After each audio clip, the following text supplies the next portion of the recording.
இந்த ரெண்டு சிச்சுவேஷனும் most of the investors face பண்ணிருப்பாங்க. ஒரு ஸ்டாக் வாங்கியிருப்பீங்க, அது நல்லா ஏறி மேல போன உடனே அந்த இடத்துல நீங்க வித்திருப்பீங்க. நீங்க வித்து அந்த பாயிண்ட்ல இருந்து மறுபடியும் ஒரு சில நாள்லயே 20% 50% சொல்லி இன்னுமே மேல ஏறி போயிருக்கும். கொஞ்சம் வெயிட் பண்ணியிருந்தா இன்னும் நிறைய லாபமே பார்த்துக்க முடியும். இது முதல் சிச்சுவேஷன். ரெண்டாவது சிச்சுவேஷன், உங்களுக்கு ரொம்ப நல்ல லாபமே வந்திருக்கும். ஆனா இந்த வாட்டி தப்பு பண்ணக்கூடாது, வெயிட் பண்ணணும், பொறுமையா இருப்போம், வெயிட் பண்ணுவீங்க.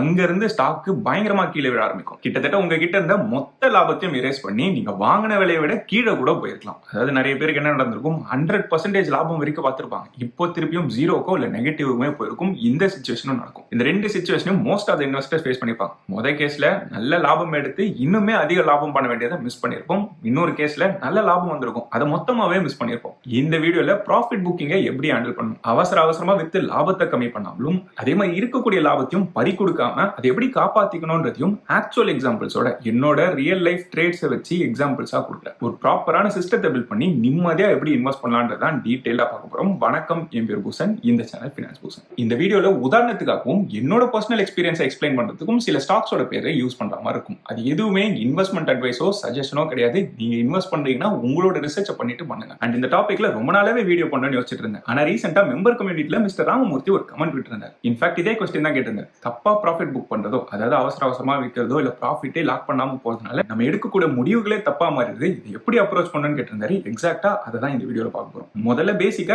எதனால இந்த ப்ராஃபிட் புக்கிங் தப்பா இருக்குன்றத புரிஞ்சுப்போம். மோஸ்ட் ஆஃப் த இன்வெஸ்டர்ஸ் இந்த ரீசன்ட் டைம்ஸ்ல எந்த பாயிண்ட்ல ஸ்டாக்ல என்டர் ஆகணும்னு புரிஞ்சிச்சு, அதாவது எப்போ வாங்கணும்ன்றது கூட கத்துக்கிட்டாங்க. ஆனா ஒரு ஸ்டாக்கை வித்தா டாப்ல தான் விற்பன்னு ஒரு மைண்ட் செட் இருக்குல்ல, இது மோஸ்ட் ஆஃப் இன்வெஸ்டர்ஸ்க்கு காமனா இருக்க ஒரு விஷயம் தான். கரெக்டா பாட்டம்ல பிடிச்சி டாப்ல விற்கணும்னு இருக்க மைண்ட் செட்டால தான் இந்த ஸ்டாக் அதுக்கப்புறம் ஏறினாலும் நம்மளுக்கு வருத்தமா இருக்கு, இல்ல ஒருவேளை பீக்குக்கு போயிட்டு கீழே விழுந்தாலும் வருத்தமா இருக்கு. ஒரு இன்வெஸ்டரா நம்மளோட முக்கியமான கோல் எப்பவுமே நம்ம வின் பண்ணிட்டே இருக்கிறதுலாம் கிடையாது. நம்மளோட கோல் ஒன்னே ஒண்ணுதான், கரெக்டான டிசிஷன்ஸை கன்சிஸ்டன்டா எடுத்துக்கிட்டே இருக்கணும். அதாவது லாங் ரன் ஆஃப் டைம் நம்ம எடுக்கக்கூடிய டிசிஷன்ஸ் எல்லாம் மோஸ்டா கரெக்டா இருக்கணும். ஹானஸ்டா உலகத்துல இருக்க எந்த இன்வெஸ்டர்ஸ்க்குமே அவங்க கரெக்டா டாப்ல தான் இருக்காங்கன்றதுக்கான பதிலே தெரியாது. அதை விட இம்பார்ட்டன்டா ஒரு ஸ்டாக்கை நம்ம என்ன விலைக்கு வாங்குறோம், என்ன விலைக்கு விற்கிறோன்றது மார்க்கெட்டுக்கு தெரியவே தெரியாது. மார்க்கெட்டோட வேலை மேலேயும் கீழேயும் போயிட்டு வருது. ஆஸ் அன் இன்வெஸ்டர் நம்மளோட வேலை நம்மளோட இன்வெஸ்ட்மெண்ட் ப்ராசஸை கவனிக்கிறதே தவிர இந்த பிரைஸ் மூவ்மெண்ட்ஸை பர்ஃபெக்ட் பண்றது கிடையாது. இப்போ என்னோட இன்வெஸ்ட்மெண்ட்ஸ்ல இருந்தே ஒரு எக்ஸாம்பிள் பார்ப்போம். நம்ம இங்க பாக்குற ஆரோ ஃபார்மா, ஆரோபிந்தா ஃபார்மான்ற ஸ்டாக்ல ஏதோ ஒரு பாயிண்ட்ல என்டர் ஆகிறேன். 2022ல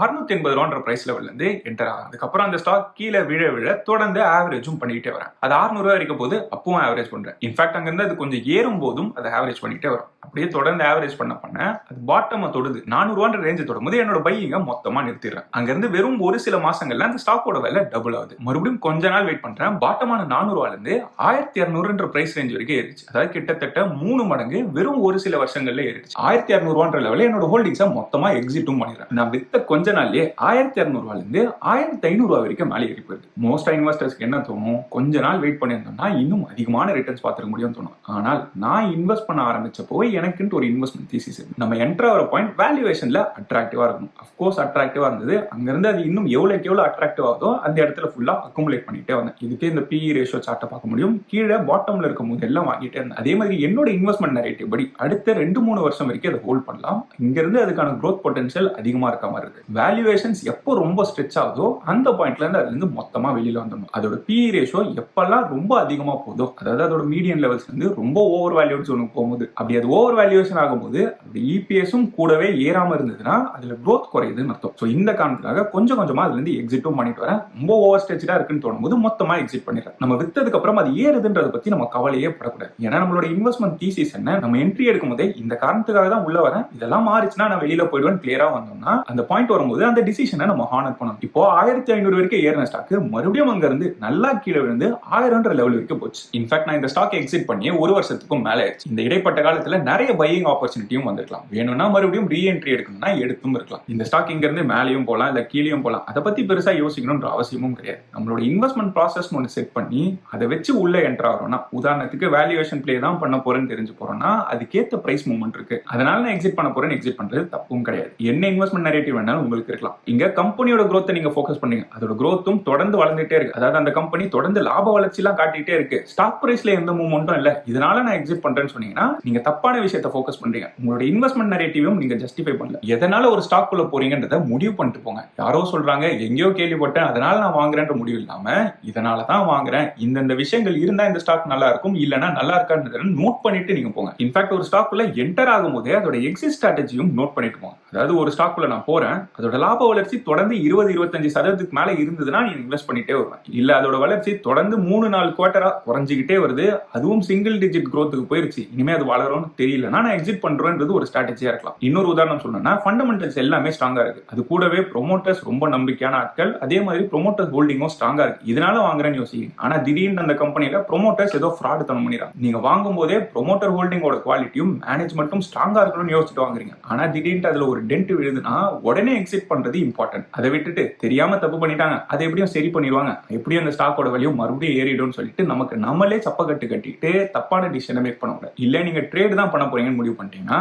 அந்த ட்ரேட் எடுக்கும்போது எவ்வளவு பர்சன்டேஜ் லாபம் வந்தா போதுமானதா இருக்கும்ன்றது முடிவு பண்ணிட்டு அதை எக்ஸிட் ஸ்ட்ராட்டஜியா வைங்க. அங்க எக்ஸிட் பண்ணும்போதும் மொத்தமா பண்ண போறோமா இல்ல கொஞ்சம் கொஞ்சமா வைக்க போறோமான்ற கிளாரிட்டியோட பண்ணுங்க. அதை விட்டுட்டு வெறும் பிரைஸ் மூவ்மெண்ட்ஸை பார்த்துட்டு ஐயோ இது பயங்கரமா இப்ப விழுது, என் லாபத்தையாவது நான் காப்பாத்திக்கிறேன்னு சொல்லிட்டு உடனே எக்ஸிட் பண்றதெல்லாம் எமோஷனல்ல எடுக்கிற டிசிஷன் சொல்லலாம். இன்வெஸ்ட்மெண்ட்லயும் ட்ரேடிங்லயும் எமோஷன்ஸ் நம்மளுக்கான டிசிஷன்ஸ் எடுக்கக்கூடாது. இதுக்கு அடுத்தது ஒரு ஸ்டாக் நல்லா ஏறி மேல போயிட்டே இருக்கு, ஆல்ரெடி நீங்க நல்ல லாபத்துல தான் இருக்கீங்க, ஆனா அது நிக்காம தொடர்ந்து மேல் நோக்கியே போயிட்டு இருக்கு, இப்போ இருக்க லாபத்தையும் விடக்கூடாது, அதே மாதிரி அது நல்லா ஏறி போற மொமெண்டமையும் கேப்சர் பண்ணணும்னு யோசிச்சீங்கன்னா அவசரமா விற்காம ட்ரைலிங் ஸ்டாப் லாஸ் ஸ்ட்ராட்டஜியை யூஸ் பண்ணிக்கலாம். இந்த ட்ரைலிங் ஸ்டாப் லாஸ்ன்றது ரொம்ப ஃபேமஸான ஸ்ட்ராட்டஜி, இதை நீங்க சும்மா கூகுள்ல தேடினாலே இதை பத்தி டீடைலா தெரிஞ்சிடும். ஆனா பேசிக்கா அதை பத்தி சொல்லணும்னா ஸ்டாக்கோட விலை ஏற ஏற உங்களோட எக்ஸிட் பிரைஸையும் அது கூடவே சேர்த்து மூவ் பண்ணிட்டே வாங்க. உதாரணத்துக்கு நீங்க 10 ரூபாய்க்கு அந்த ஸ்டாக் வாங்கிருக்கீங்க, இப்போ அது 100 ரூபாய்க்கு ஏறி மேல போயிடுச்சு, ஆல்ரெடி நல்ல லாபத்துல தான் இருக்கீங்க. இப்போ அது 100 ரூபாயில இருக்கும்போது இங்க இருந்து அது 10% கீழே விழுந்ததுன்னா நான் எக்ஸிட் பண்ணணும்னு முடிவு பண்ணுங்க. உதாரணத்துக்கு ஒரு 90 ரூபாய்க்கு வந்ததுன்னா நான் வித்துருவேன் முடிவு பண்ணிப்போம். ஆனா அது மறுபடியும் மீறி 150 ரூபாய் வரைக்கும் போயிடுச்சுன்னா இப்போ உங்க ஸ்டாப் லாஸும் கூடவே மூவ் பண்ணிடுவாங்க. இந்த கேஸ்ல 10% போட்டீங்கன்னா 135 வந்ததுன்னா நான் வித்துருவேன்னு வச்சுக்கலாம். சோ தட் அந்த ஸ்டாக்கோட டாப் இதுதான் சொல்லிட்டு நீங்க கெஸ்லாம் பண்ணணும்ன்ற அவசியம் கிடையாது. ஆல்ரெடி நீங்க எக்ஸிட் பண்ணணும்னு முடிவு பண்ண ஸ்டாக்ல அதோட மொமெண்டமையும் கேப்சர் பண்ணி இன்னும் அதிகமான லாபத்துல அதை எக்ஸிட் பண்ண முடியும். ஆனா இதுல இருக்க ஒரு டிராபேக் என்னன்னா நீங்க யோசிச்சு வச்சிருக்க ஸ்டாப் லாஸ் கிட்ட அது வந்துட்டு அங்கிருந்து அது ரீபவுண்ட் ஆகியும் மேல போயிடலாம். அதனாலதான் இதை எக்ஸிக்யூட் பண்ணணும்னா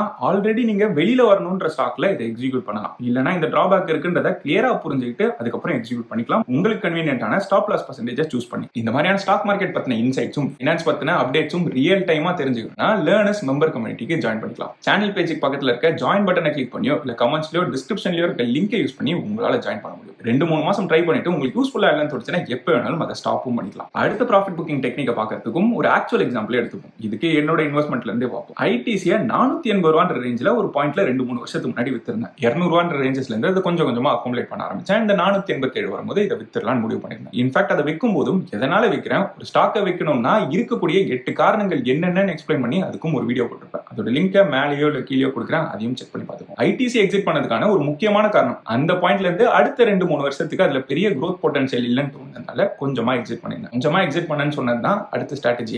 இருக்கிறதுலே the most underrated way to reduce regret இந்த partial profit booking தான். ஒரு ஸ்டாக் நல்லா ஏறி மேல போயிருக்குன்னா அது மொத்தமா விற்கணும்ன்ற அவசியம் கிடையாது. அதுல 20ல இருந்து 30% வரைக்கும் ப்ராஃபிட் புக் பண்ணிக்கலாம். உதாரணத்துக்கு 100 ஸ்டாக்ஸ் வச்சிருக்கீங்க, நல்லா ஏறி மேல போயிருச்சு, இதுல 20ல இருந்து 30 ஸ்டாக் வரைக்கும் வித்துடலாம். மீதி இருக்கிறது அப்படியே கண்டினியூ ஆகட்டும். வேணும்னா அதுல ட்ரைலிங் ஸ்டாப் லாஸ் போட்டு கண்டினியூ பண்ணிக்கலாம். இங்க வேணும்ன்ற அளவுக்கு லாபத்தை எடுத்து மீதி இருக்கிறத கேம்ல அப்படியே விட்டுடலாம். இன்ஃபேக்ட் ஐடிசி அந்த பாயிண்ட்ல இருந்து மறுபடியும் 400 ரூபாய் 410 சொல்லிட்டு நிறைய பையிங் ஆப்பர்ச்சுனிட்டியுமே கொடுத்துருக்கோம். அங்கெல்லாம் திரும்பவும் அக்குமுலேட்டும் பண்ணிட்டு இருந்தேன். சோ லாபத்துக்கு லாபமும் எடுத்த மாதிரி ஆயிடுச்சு. மறுபடியும் ஆப்பர்ச்சுனிட்டி வந்து பார்ட்டிசிபேட்டும் பண்ணிக்கலாம். இதுக்கு அடுத்து நிறைய இன்வெஸ்டர்ஸ் பண்ணக்கூடிய ரொம்ப பெரிய மிஸ்டேக்ஸ், அவங்களோட லூசிங் ஸ்டாக்ஸை ரொம்ப நாள் ஹோல்ட் பண்ணிட்டே இருப்பாங்க. அவங்களோட வின்னர்ஸை கூட சீக்கிரம் வித்துருவாங்க. ஆனா விழுந்துட்டு இருக்க ஸ்டாக்கை விற்கிறதுக்கு மனசே வராது. இதுக்கு முத காரணம் அவங்களுக்கு லாஸ் புக் பண்ண பிடிக்கவே பிடிக்காது. அது பிளண்டா சொல்லணும்னா நிறைய இன்வெஸ்டர்ஸ்க்கு அவங்க தப்பு பண்ணிட்டாங்கன்றத அவங்களால ஒத்துக்க முடியாது. அதுக்கு பதிலாக இந்த மாதிரியான காரணங்கள் சொல்லுவாங்க. அது விழுந்திருக்கு, அது கொஞ்சம் கொஞ்சமா ஏறி பிரேக் ஈவனுக்கு வரட்டும், அதாவது என் பணத்தை நான் இழக்காத ஒரு லெவலுக்கு வரும், அப்ப நான் வித்துறேன்னு. அப்படி இல்லைன்னா இது வெறும் பேப்பர் லாஸா தானே இருக்கு, நான் வித்தாதானே எனக்கு நஷ்டம், நான் விற்காத வரைக்கும் இது நஷ்டம் கிடையாது, அதனால அது லாபத்துக்கு வர வரைக்கும் வெயிட் பண்றேன்னு சொல்லுவாங்க. இன்வெஸ்ட்மெண்ட்லயோ ட்ரேடிங்லயோ ஹோப் எல்லாம் ஸ்ட்ராட்டஜியே கிடையாது. அதாவது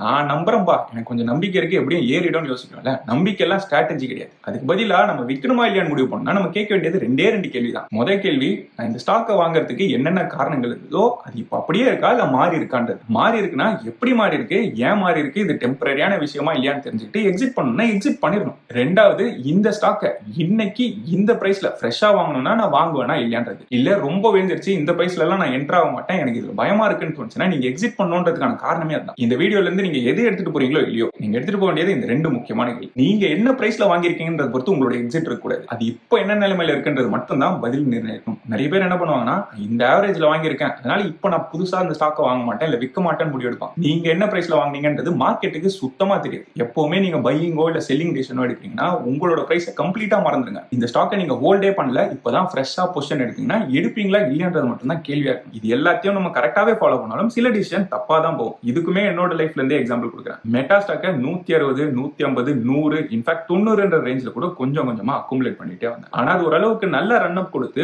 300 ரேஞ்சை தாண்டோம்னே கொஞ்சமா எக்ஸிட் பண்ணிட்டேன். இன்ஃபேக்ட் நான் அங்க எக்ஸிட் பண்ணது தப்புன்றதே கொஞ்ச நாள் வெயிட் பண்ணாதான் நம்மளுக்கு தெரிஞ்சிருக்கும். ஏன்னா 300ல இருந்து ஏறி அது மறுபடியும் 700 லெவல் வரைக்கும் போயிடுச்சு. அங்க நடந்த ஒரே நல்ல விஷயம், மொத்தமா அதை விற்காம எப்பவும் போல பார்ஷியல் ப்ராஃபிட் புக்கிங் பண்ணிருந்தது. அதாவது வெறும் 20ல இருந்து 30% ஆஃப் ஹோல்டிங்ஸ் மட்டும் தான் விட்டுருந்தேன். மீதி இருக்க 80% இந்த ரன் அப்ல பார்ட்டிசிபேட் பண்ணிச்சு. கான்ஃபிடென்ட்டா எப்ப வைக்கணும்னு தெரியும்னா பார்ஷியல் ப்ராஃபிட் புக்கிங் நம்மளுக்கு ஹெல்ப் பண்ணும். அடுத்தது ஒரு ஸ்டாக்கோட வேல்யூஷன் கண்ணா அப்படின்னா ஓவர் வேல்யூட் ஆயிடுச்சுன்னு தோணுச்சுன்னா அந்த பாயிண்ட்ல நீங்க எக்ஸிட் பண்ணிடலாம். சில நேரங்கள்ல ஒரு ஸ்டாக்கோட ஃபண்டமெண்டல்ஸ் வளர்றதை தாண்டி அதோட ஸ்டாக் பிரைஸ் ரொம்ப ஓவரா வளர்ந்து போயிடும். உதாரணத்துக்கு எக்ஸைட் பேட்டரிஸ் எடுத்தீங்கன்னா 160 ரேஞ்சில இருந்து கொஞ்சம் கொஞ்சமா அக்குமுலேட் பண்ணிட்டே வந்தேன். ஒரு பாயிண்ட்ல 530 ரேஞ்ச் வரைக்கும் ரொம்ப ஏறி மேல போயிடுச்சு. இந்த பாயிண்ட்ல ஓவர் வேல்யூடா இருக்குன்னு தோணுனால இன்ஃபேக்ட் அந்த பாயிண்ட்ல புது இன்வெஸ்டர்ஸ் நிறைய பேர் இந்த ஸ்டாக்ல அதிகமா இன்ட்ரெஸ்ட் காட்டுற மாதிரி தெரிஞ்சது, ரொம்ப யூஃபோரிக் ஸ்டேட்ல இருக்குன்னு தோணுனால இதுல இருந்து எக்ஸிட் பண்ணிட்டேன். அங்க இருந்து விழுந்தது மறுபடியும் அந்த லெவல்ஸ்க்கு போகவே இல்லை. ஒரு ஸ்டாக்கோட வேல்யூவேஷன் ஓவர் ஸ்ட்ரெச்சடா இருக்குன்னா அதுல இருந்து எக்ஸிட் பண்றது ஒரு நல்ல முடிவுனே சொல்லலாம். இதுக்கு அடுத்தது மாசத்துக்கு ஒரு வாட்டியோ இல்ல 3 மாசத்துக்கு ஒரு வாட்டியோ உங்களோட ஸ்டாக்ஸ் எல்லாத்தையும் எடுத்து ரிவ்யூ பண்ணிட்டே வாங்க. அதோட ஃபண்டமெண்டல்ஸ் கரெக்டா தான் இருக்கா,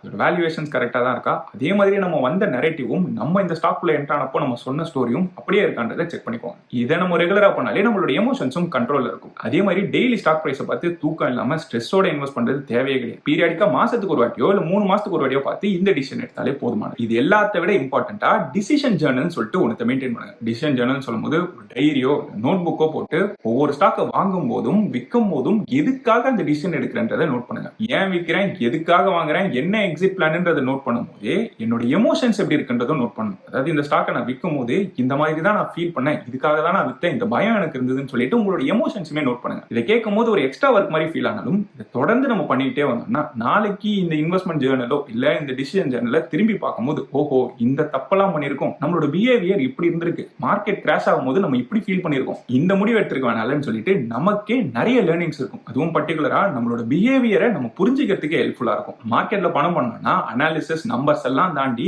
எமோஷனல் டிசிஷன் ரொம்ப ரொம்ப இம்பார்ட்டன்ட். அந்த எமோஷனல் டிசிஷனையும் நம்ம நோட் பண்ணி வாங்கி வித்துட்டு இருந்தோம்னா அது பில்ட் பண்ண உதவியா இருக்கும். இப்போ நீங்க Zero மாதிரி பிளாட்ஃபார்ம் யூஸ் பண்ணீங்கன்னா நோட்ஸ்னு சொல்லிட்டு அவங்களே ஃபீச்சர் கொடுக்குறாங்க. அதுலயே நீங்க நோட் பண்ணிட்டு வரலாம். இந்த டேட்டுக்கு இதை நான் வாங்குறேன், இதனால வாங்குறேன், இதனால நான் விற்பேன்னு சொல்லிட்டு நோட் பண்ணிட்டு வாங்க. இல்ல ஸ்கிரீனர் மாதிரியான வெப்சைட்ஸ்லயும் நோட்ஸ்னு சொல்லிட்டு ஒரு தனி ஃபீச்சர் இருக்கு. இல்ல பழைய காலத்து மாதிரி கடையில போய் தனியா ஒரு நோட் புக்கை வாங்கி பேனா எடுத்து ஒவ்வொரு டிசிஷனையும் டேட் போட்டு நோட் பண்ணிட்டு வாங்க. டெஃபினட்டா நம்மளோட இன்வெஸ்ட்மெண்ட் ஜர்னில நிறைய ஸ்டாக்ஸை ரொம்ப சீக்கிரமா வித்திருப்போம், இல்ல சில ஸ்டாக்ஸை டைமுக்கு விற்காம தேவையில்லாம நஷ்டப்பட்டிருப்போம், இல்ல கரெக்டா ரீஎன்ட்ரி எடுக்காம விட்டுருப்போம். இது எல்லாமே நடக்கும். நம்மளோட கோல் பர்ஃபெக்ட்டா மார்க்கெட்டை டைம் பண்றது கிடையாது. இன்ஃபேக்ட் அதை நம்மளால பண்ணவும் முடியாது. கன்சிஸ்டன்டா கரெக்டான டிசிஷன் எடுத்துட்டு இருக்கணும். இதை பல வருஷத்துக்கு எடுத்துட்டே வந்தோம்னா நம்மளால வெல்த் பில்ட் பண்ணிருக்க முடியும். அந்த டிசிஷன் எடுக்கும் போதும் திரும்பி பார்த்து ஐயோ நான் வித்தேன் அதுக்கப்புறம் ஏறி மேல போயிடுச்சுன்னு வருத்தப்படுறதுல பாயிண்டே கிடையாது. அன்னைக்கு அந்த பாயிண்ட்ல உங்களுக்கு என்னெல்லாம் டேட்டா பாயிண்ட் இருக்கோ அதை வச்சு அந்த முடிவு எடுத்திருக்கீங்க. அந்த முடிவு கரெக்டா இருந்தா போதும். அதுக்கப்புறம் ஏற்படுற மாற்றங்களை ப்ரெடிக்ட் பண்றது நம்மளோட வேலை கிடையாது. இந்த வீடியோல பார்த்த விஷயங்கள் புதுசாவோ இல்ல யூஸ்ஃபுல்லாவோ இருக்குன்னு தோணுச்சுன்னா இந்த வீடியோவை லைக் பண்ணிருங்க. ஸ்டாக் மார்க்கெட் பத்தியோ மியூச்சுவல் ஃபண்ட்ஸ் பத்தியோ